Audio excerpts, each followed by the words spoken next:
All right, Theo, how did this text sermon study, how was it encouraging for you personally? It's just I think it's just a good reminder to keep the main things, and to focus on God, and not get distracted or caught off guard by other things in life. So. Cool. I was reminded of God's justice, and you did that little thing, I think it was Bollywood, and just talking about how such bad stuff has happened, like God's gotta punish this, and it helped me actually appreciate his justice. So I was just encouraged by some of the questions you asked, like whose God is really God? You know, it like comes down to the showdown kind of thing with the staff, the snakes, and it's like this is a showdown. So you use questions really well. So I was encouraged by that. Like you kind of step back for a second. You're like, well, what's going on here? And then you explained it. So I appreciate that. Yeah, I thought you had so many good, I don't know what you call them, analogies, connections, things like that, and like there's multiple throughout that all just like really help you bring you back into the story, because you know it's a big story, it can be a little monotonous, and I just felt like you just kept us engaged very well without being like entertaining, and so I thought that was good. Yeah, I thought, well, I was really encouraged by the way you set up the conflict between Pharaoh and God, and how you pointed to the purpose of it in such a gratifying way that he was like setting him up to just knock him out again. Like that was really, really awesome, really encouraging to me. Yeah, in like manner, I felt that whenever I read this story, hear it preached well, or just even thought about it, I think I said this in our small group time, that this is God declaring war against Pharaoh and the gods of Egypt, and the superiority of our God is super encouraging for me, especially in times, as you said in your sermon, in times of such outrageous happenings in our day now, to realize that our God is still greater than whoever seems to be in control of circumstances, or even uncontrollable circumstances, that God is still superior. That always is a source of hope for me, that the God to whom we call upon is the God who is, in fact, the greatest of all. And all right, so of course we're always trying to work on things. So, what would you say was something that you swung for and like, oh, I wish I could have done that one? What opportunity for improvement would your sermon have, in your opinion? I really feel like I need to tighten up that gospel connection, and I think like the 1 Timothy 2, 5, and 6, it does like flow really well with this passage, because the context is talking about like you pray for kings and leaders, because there's one God and one mediator between God and man, the man Christ Jesus. But like I need to pull it together a little bit better, I think. So that's something I need to work on. Good. Cool.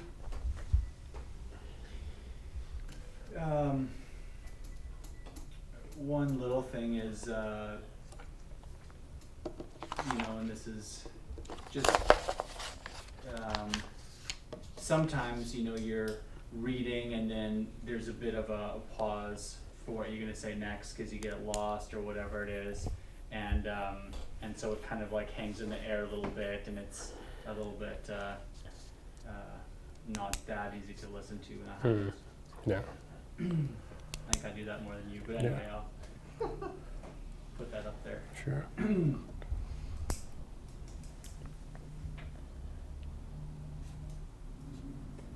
Yeah, I think I wanted to have a little bit more, there was a lot of content in your first and second points, because there's a lot in there in the Mhm. text. Yeah. And you're really explaining it well, but then I think I wanted to know the so what a little bit more. Okay. Okay. Like the Okay. application a little bit more. Like, just take a second and pause so we can like, what does this mean for us kind of thing? Situate us a little bit more in it.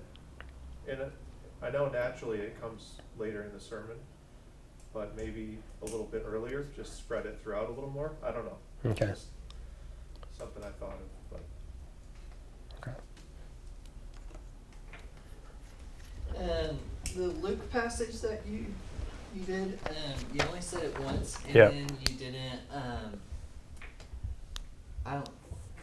The way I understood it, it didn't seem as if you're like reading or quoting it directly, Mhm. and so I was kind of left to just trust you on that, which I mean I do, but at the same time I like to know at least like a couple words from the passage, like, and it says, I like that you didn't go there, but I wish that there's just a little bit more like directness connected to the passage. Yeah, there was a part that I thought was both useful but could have probably been done better. When you said, I don't have time to explain the hardening of like the Pharaoh's heart, Mhm. I think you actually did that. So Oh, you didn't need okay. to do that, and then when you did that, I thought that's a quick way of like losing like ethos, like your Okay. credibility, right? So that would be like my biggest critique probably. What was the title of the sermon? Getting right with the right God. Did you title it at the beginning of the sermon? I didn't. I forget to title my sermons at the beginning.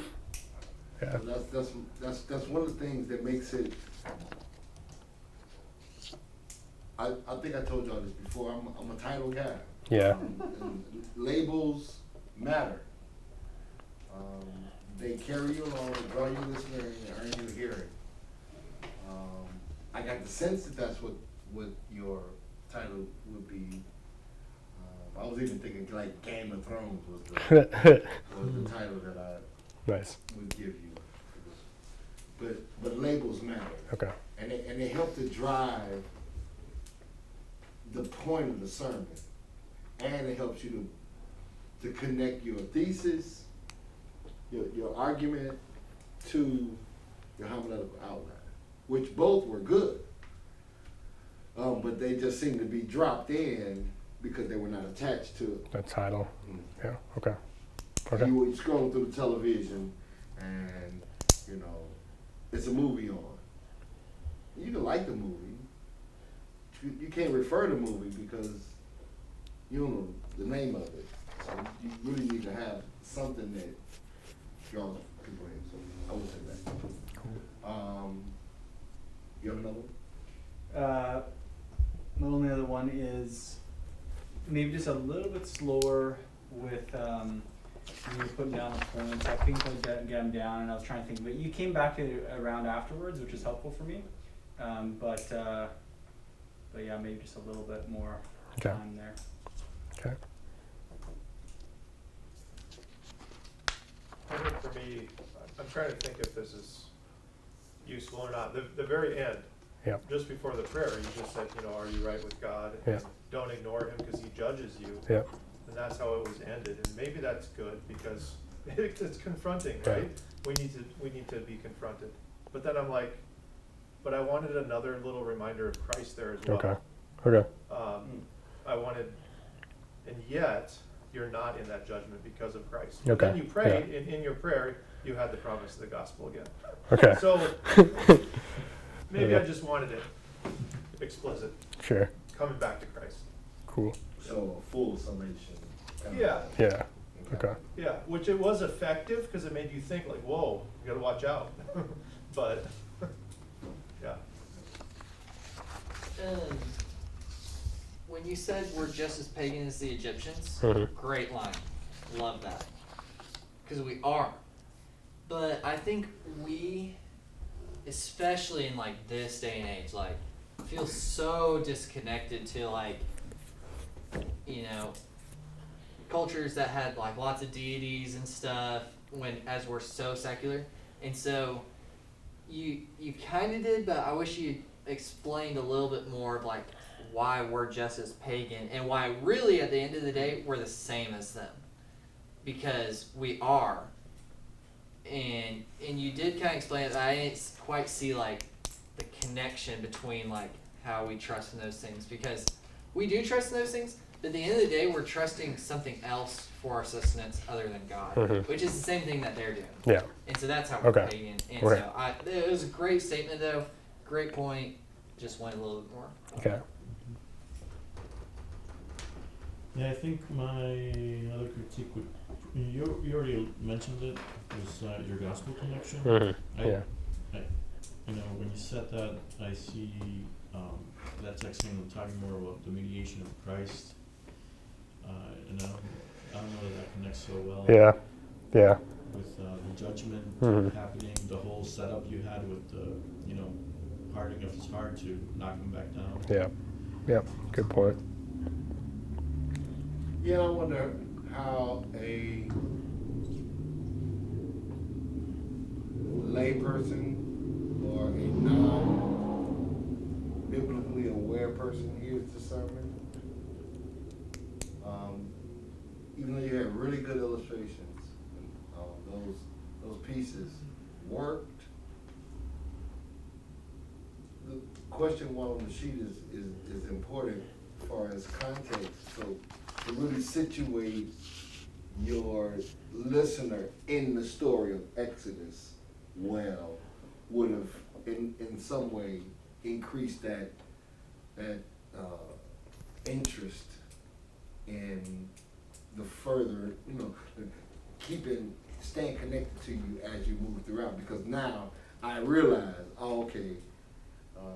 this Pharaoh didn't know Joseph, and the people of God are now in bondage and they're working hard, and God has come along to deliver them. I mean, those type of things. Remember, you talked about in a small group, say it to Carmen, as my little niece is sitting here listening, she's tapping me saying, hey, well, what are you talking about? Yeah. So Okay. that content, and it doesn't have to be a lot. I wouldn't say add a whole lot of information there. Just some type of a, where are we in the middle of this long narrative of Exodus as we pull out, my statement in my church, of course, is as we pull into the parking lot of our passage. Mm-hmm. So I will say, I'll drive them around the block and say, all right, now that you know what neighborhood we're in, let's pull in and see what this text is. So using your context work in order to get your audience to lean in. And Okay. listen. Okay. Very helpful. Now, let's talk a bit about, you did a lot of really good stuff. Let's talk about what you felt that you enjoyed. I was scared to preach this text. Were you? Yeah, it was hard. You handled it. So I think. Oh, you know what? Let me say. I know that I almost want to get it too, but I really want to give you. Okay. Yeah. Go, one please. Yeah. Other thing that I think that I want you to tweak. So Okay. I would say you did good with your hand gestures.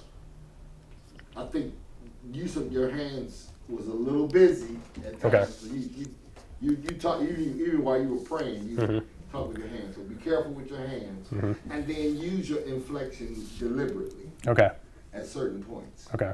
Because you can draw attention to certain words based on how you speak them. And while you had a very good pace and good tone, because it was almost all at one level, Okay. it didn't cause us to listen more intently to particular points. That, okay. So varying tone, inflection, and using your hand gestures deliberately in order to highlight important, like, as you move to the homiletical points, when you restate them, one, or then two, or just something along those lines, just to kind of guide you and guide the listeners. Okay. Also, you only use your right hand. Yeah. Like, Yeah, for that's your fair. gestures. Yeah. And I'm bad about doing that too. Yeah. I'll put my left hand in my pocket and it gets cozy in there, Yeah. and it just doesn't want That's to come really out. cozy. Yeah. Yeah. Right. Yeah. Okay, cool. All right. Good stuff.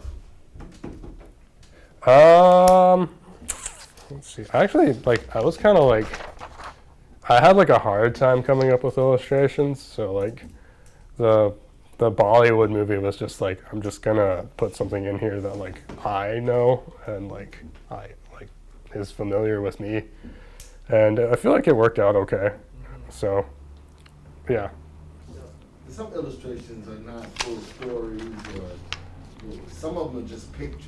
You Yeah. know, that good old fashioned showdown. I mean, that's a picture. Yeah, that's You know, we could see, you know, the God is on this mountain, and we could see, you know, how the Cowboys on one side, and Indians on the other. You could see a picture of this showdown. That's what I actually wrote that down, and I wanted to say it because I know you're about to say it.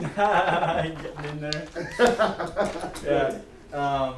Yeah, I like a lot of it, Theo. I liked your excitement up there with you really getting into the story yourself, and your speed I think was better than some of the previous ones. It was slow, it was easy to follow, and I like how you wrapped it up at the end. You kind of came full circle, had a nice conclusion in that. So it's a good sermon.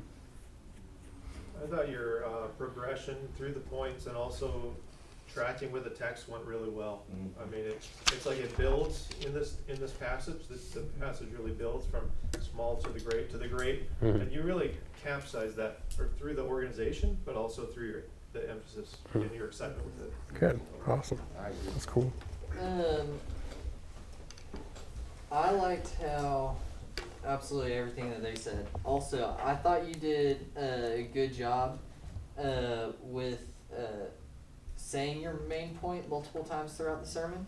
I caught that, and that helped me remember it. And yeah.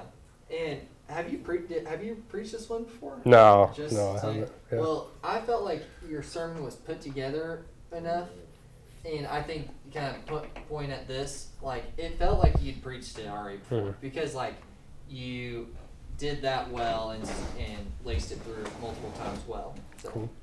That's awesome. Yeah, I thought you had some real good use of irony, like humor in it, like just pointing stuff out. Yeah. And I thought that was really helpful because you also kept on bringing it back to highlight your also like your main point, like why we should be looking at how dumb it is to not be right with God. Yeah, I felt that you built your case. Like right at the outset, right in the beginning, you laid out your argument, and then although Trevor dinged you on the outline, I almost want to say the opposite. The fact that I got most of it, and it wasn't until you went back that I got the last one.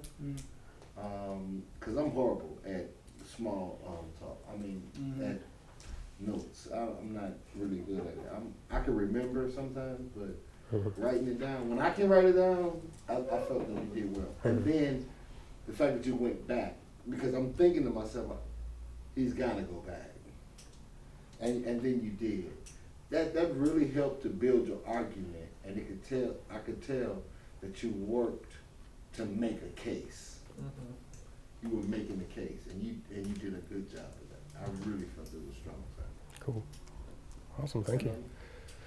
Yeah, I wanted to mention this one line, Theo, is great, man. You said, what do you do when all your gods fail you?